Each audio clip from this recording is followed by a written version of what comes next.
Esse negócio de, e se tivesse tal coisa? E ele saiu da pista, a área de escape muito pequena, bateu no muro. Na hora do impacto, a barra da suspensão entrou entre a traseira e o capacete.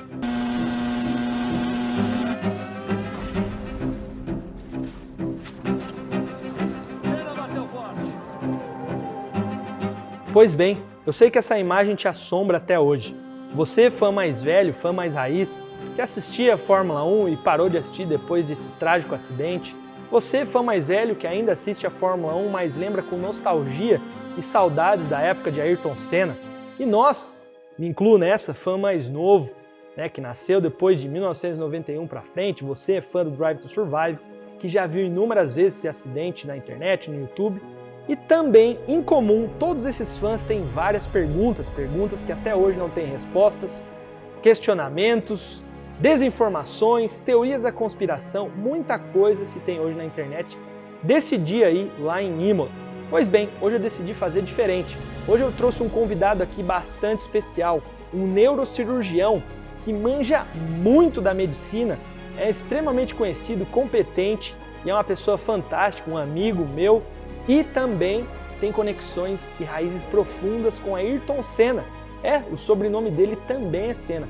Será que eles são parentes? Enfim, você vai descobrir nesse vídeo e de quebra vai tentar entender comigo aí o que realmente aconteceu pela perspectiva de um médico, de um cara que estudou isso aqui, o nosso cérebro, os traumas que os pilotos da Fórmula 1 sofrem, em especial o que aconteceu com Ayrton Senna. Então esse vídeo tá diferente de tudo e tá começando agora.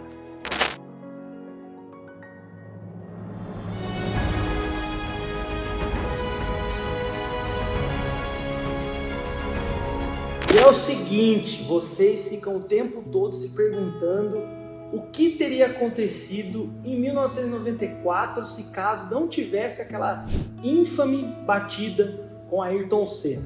E uma coisa que eu me deparei ultimamente foi pesquisar aí sobre a parte da batida em si, o trauma no corpo do Ayrton Senna, e é muito vago as coisas que a gente acha, cada um fala uma coisa, tem muito e se. E aí, um dia me deparei aqui nessa academia do meu amigo, com um aluno desse meu amigo, que é neurocirurgião. O sobrenome dele tem Senna, com 2 N's e A, é isso? Perfeito. E é parente do homem e é neurocirurgião, tem muita história e já me contou algumas aí a respeito da batida em si, de tudo que aconteceu. E nada melhor do que Dr. Senna, obrigado por estar aqui. Eu agradeço. É o primeiro, se Deus quiser, de muitas entrevistas aí, mas esse é o primeiro, hein, doutor? Primeirão. Esse é o primeiro aqui. Inaugurar, exatamente. Primeira coisa, eu queria saber um pouquinho da sua história com o automobilismo e também com a medicina, e como é que veio aquele estalo de, vou fazer medicina e neurocirurgia. É um negócio muito louco. Meu pai é médico, então é muito natural, filho, idealização, pai, a figura do herói do pai, tem uma tendência a seguir a profissão. E eu realmente me interessei em medicina desde pequeno. Entrei na faculdade querendo fazer cardiologia. Aí acabei gostando de neurologia, na verdade depois virei para neurologia, porque o bicho papão no primeiro ano era neuroanatomia, meu pai me ajudava nos estudos, tudo. Eu tirei uma nota boa, virei monitor, e aí tudo que você sabe mais você que acaba querendo seguir. Aí eu vou fazer neurologia. Até o dia que eu entrei no centro cirúrgico. O dia que eu botei meu pé no centro cirúrgico, é aqui. Gostou na hora? Sabe aquele lugar que você entra e se sente em casa? Aí ele falou, meu lugar é aqui. Aí um jeito de unir os dois foi fazer neurocirurgia. E é muito louco, porque quando eu entrei na faculdade, eu entrei em 1989, 94, vou fazer 30 anos no final desse ano de formado. Tinha uns 5 Marcelos nessa época. Meu pai era um cara muito conhecido na cidade. O sobrenome dele, meu nome é Marcelo Senna Xavier de Lima. O Xavier de Lima da parte do meu pai. E todo mundo em Campinas, que é a cidade que eu nasci, conhece o Dr. Xavier.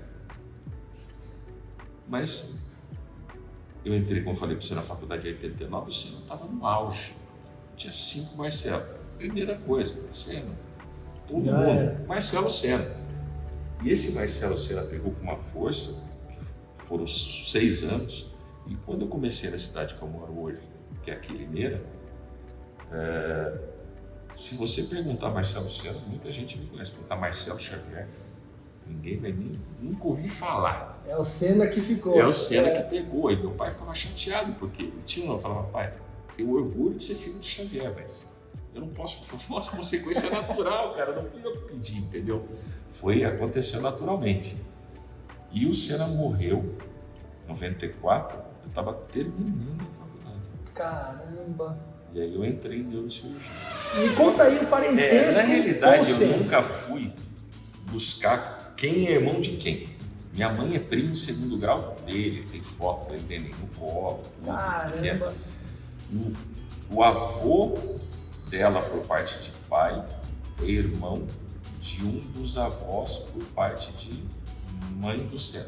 Porque o Sena é Sena da Silva, minha mãe, e minha mãe é Tormena Sena, o Sena da minha mãe por parte de pai. Ah, entendi. Mas aí a família separou eles, né? Eu acho que era criança, nem de colo, então eu não tive contato. Então eu ia chegar depois que o cara falou. E aí, primo, você tá bom? Não teve mais contato. Eu tenho, como é que eu posso dizer? Eu tenho muita curiosidade em saber. Na verdade, todos os fãs têm várias teorias, tem teorias da conspiração, tem um monte de coisa, mas no fim das contas, infelizmente, foi um dia trágico para o automobilismo, para o Brasil. Às vezes a gente fica procurando um monte de resposta, mas a resposta é aquela mais óbvia que está ali. Porém, esse negócio de e se tivesse tal coisa? E se tivesse eu gosto de uma frase que eu gosto muito, que eu falo que se minha tia tivesse bigode, ela era meu tio. Exatamente. Né? E aí, no fim das contas, é a matemática, né? A engenharia. Vou contar algumas curiosidades que sucederam depois disso. Eu fiz minha residência na Escola Paulista de Medicina. O chefe, professor titular, era um cara, se aposentou, um cara muito conhecido, muito famoso. Foi um expoente da neurocirurgia brasileira no mundo. É um cara reconhecido mundialmente.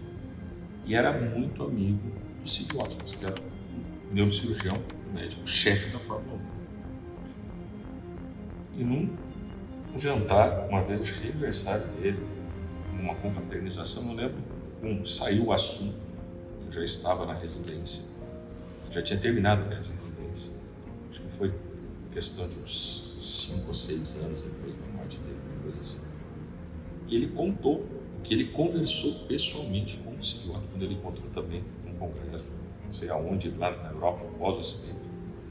O que aconteceu de fato? Quais foram as lesões? Do ponto de vista traumático, técnico, não midiático, não. O que aconteceu em matéria de neurotraumatologia no Sena no mundo. Então eu vou falar do que aconteceu e eu acho que eu até mandei uma mensagem, você postou esses dias uma coisa do Alan, que é uma coisa que muita gente se pergunta, né? Se existisse o Alan, estaria vivo?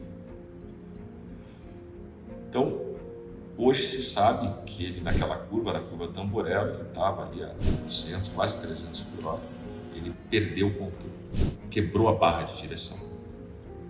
E que eles cortaram e emendaram com solda, porque era do Damon Hill, que era maior que ele, absurdo o negócio desse. Damon Hill não, desculpa, não vou lembrar. Sei que ele era maior que o Sena. Eles fizeram cortar porque estava comprida a barra de direção. E emendaram, fizeram uma serviço, uma barra nova, fizeram uma emenda. E foi onde quebrou. Isso comprovou, quase condenou na época. Eles conseguiram, com manobra jurídica, ela não ser condenada.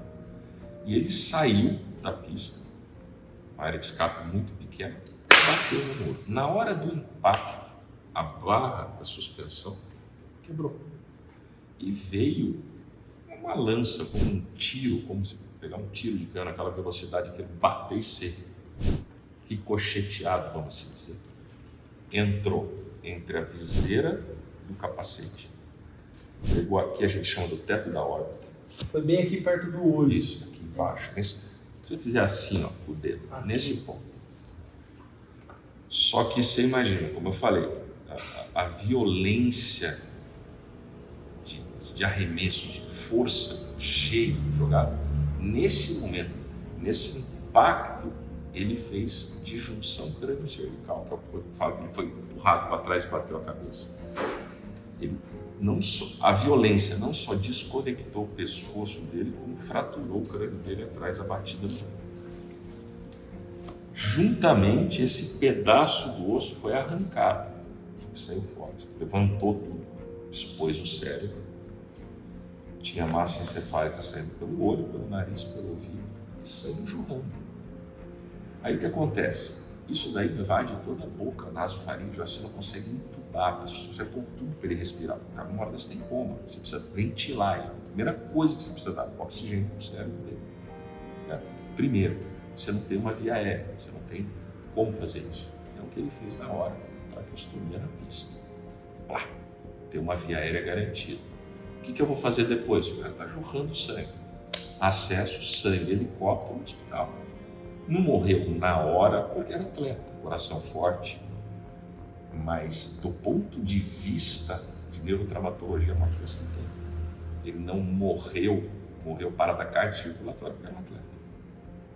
E aí foram 10 bolsas de sangue que ele tomou entre o local do acidente e o hospital. E aí ele evoluiu em questão de morte cerebral. A morte cerebral já tinha sido instantânea, foi só os sinais que constataram que já estava morto. E aí o óbito foi uma questão de horas, acho que 2 ou 3 horas. Doutor, eles também falam que quando um corpo está em alta velocidade, bate, a desaceleração também pode causar traumas. É isso que eu queria colocar, que a gente comentou antes de começar a entrevista, que as pessoas não têm ideia. Vamos supor que existisse o halo na época, e que o halo absorvesse esse pedaço da suspensão, ela batesse no halo e não na cabeça dele. Acima de 60 km por hora, 60 que eu falo de parada instantânea. Não é 60 com deformação do carro, perda de velocidade, tudo que desastre, 60 de parada. Você já tem lesão estrutural cerebral. Só com 60. Então o que acontece? Como que essa lesão ocorre? Teu cérebro tem regiões de população neuronal mais concentrada, de densidade mais. Então é o princípio físico. Você tem um Jamanta e um Fusca na descida. Quem para primeiro? O Fusca, porque tem menos massa, energia cinética. O Jamanta tem mais massa, demora mais. O cérebro é a mesma coisa. Se desacelera, uma camada vai parar mais rápido que a outra. Então, os neurônios que pensam perpendiculares são cisalhados, cortados. E aí você tem o que a gente chama na medicina, um nome técnico, chama-se lesão axonal difusa. São pontos de lesão cerebral difusos em regiões importantes que levam a sequelas graves e podem levar à morte. Então, assim, provavelmente na velocidade de desaceleração que ele teve, vivo se tivesse o halo, poderia estar sim, mas eu acredito que muito sequelado. Não seria o Ayrton Senna que começou a correr. Principalmente porque você estava comentando que hoje os carros são projetados para bater e dissipar a energia e o impacto. O carro naquela época era totalmente diferente, poderia-se ter o ralo, só que o carro ainda seria aquela engenharia de antes. Ele deu no muro a 215 por hora. Eu não aconselho ninguém a andar num carro um dia a mais de 200 por hora. Mas se alguém andar, tenta imaginar você naquela velocidade bater no muro. É inimaginável. Não dá para eu pensar. Eu falei, poderia. Mas a sequela que ele ia ter, não sei se valeria. E como eu disse, eu falo que é o privilégio das pessoas. Tem pessoas que são privilegiadas, todos nós vamos fazer essa viagem um dia. Você fazer sem saber quando, sem sofrer. E foi o que aconteceu. Na hora que ele bateu, acabou. Ele não sabia que ali era o momento final dele. E ele passou. Zero. Pronto, zero de dor. Zero, não. Foi instantâneo. E aquele lance que tem, doutor, inclusive naquelas narrações antigas, inclusive do Galvão, né, que eu lembro que ele fala, não, ali ele manchou a cabeça, tem um take aéreo, na realidade, foi simplesmente movimento natural, o carro desacelerou, o balanço e deu só uma... Estava morto. Ele já estava morto. Porque eu falei, só essa desconexão, você imagina o apoio da sua cabeça no pescoço, filmes mesmo. A gente cansa de ver esse filme de luta de arte, mas como o cara quebra o pescoço do cara. É aquilo, só que de baixo para cima, você arranca a cabeça. Acabou. Ali é o ponto de controle de cardiocirculatório, uma série de coisas. Assim, só aquilo ali, cara. É o que eu disse, ele não teve parada cardiocirculatória, que hoje não é o conceito de morte. O conceito de morte hoje é morte cerebral.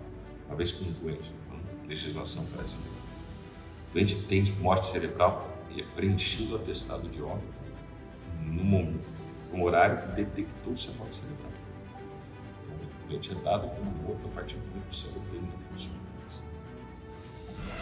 Bate pronto, você está feliz com a segurança que tem hoje para os pilotos na Fórmula 1 em termos, né, da área médica mesmo, né? Halo, né, tem a cela de segurança, ou você acha que poderia improvisar ainda mais alguma coisa ou não? É o que dá? Não, eu acho o seguinte, tem que se entender que nós estamos falando de um esporte que a pessoa está se deslocando em média 200 por hora média, picos de 300 e pouco. Então é um esporte por si só muito perigoso. Mas hoje, indiscutivelmente, só ver os acidentes que aconteceram, acho que o Halo protegeu demais a projeção de qualquer coisa para a cabeça do piloto. E a célula de segurança deve não deformar aquilo, que o morte seja um impacto. Então, eu acho que realmente hoje nós estamos experimentando tanto que você não vê um acidente fatal ou alguém se machucando seriamente na Fórmula 1. Essa é a consequência natural dessa evolução da segurança.